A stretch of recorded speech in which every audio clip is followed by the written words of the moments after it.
Der følger jeg den grønne stråle, hvor vi starter med at gå fra luft til vand, og jeg vil gerne beregne brydningsvinklen via brydningsforholdene.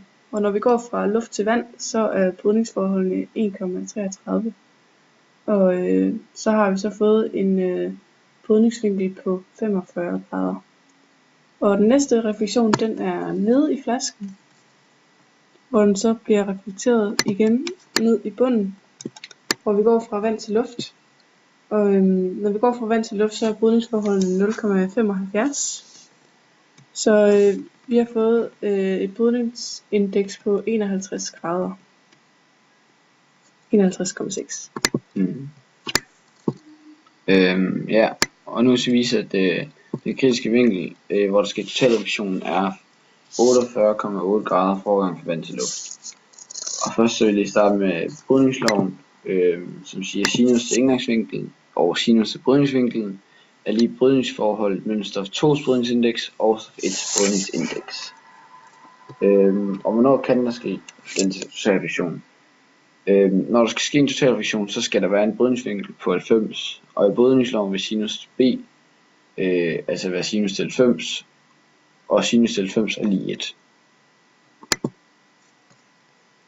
Og jeg ved, at brydningsforholdet fra vand til luft er 0,75, og det har jeg så sat ind i, så det sætter jeg ind sammen i brydningsvinkel, og så er brydningsloven således ud. Og da jeg som tidligere har fortalt, at sinus til 90 er lige 1, så står der altså sinus til i er lige 0,75.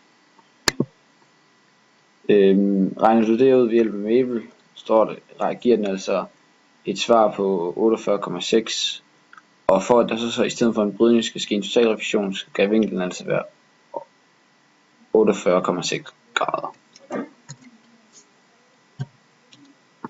Colaflasken, den er god til at bruge som lampe på mange forskellige måder. Først og fremmest er det en god idé, fordi den er god økonomisk, den er billig at lave, så folk i fattige lande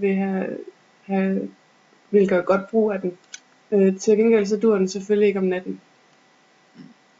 Colaflasken har den smarte enhed, at alle solens stråler vil blive brugt i forskellige retninger, og dermed kan en lille flaske altså løses helt rundt op. Og det er jo rigtig godt og billigt. Ja, men det vil nok ikke gå i Danmark, da vi allerede har så gode muligheder for strøm og elektricitet. Men i slumkvarterer, i dårlige steder i verden, er det en rigtig god løsning.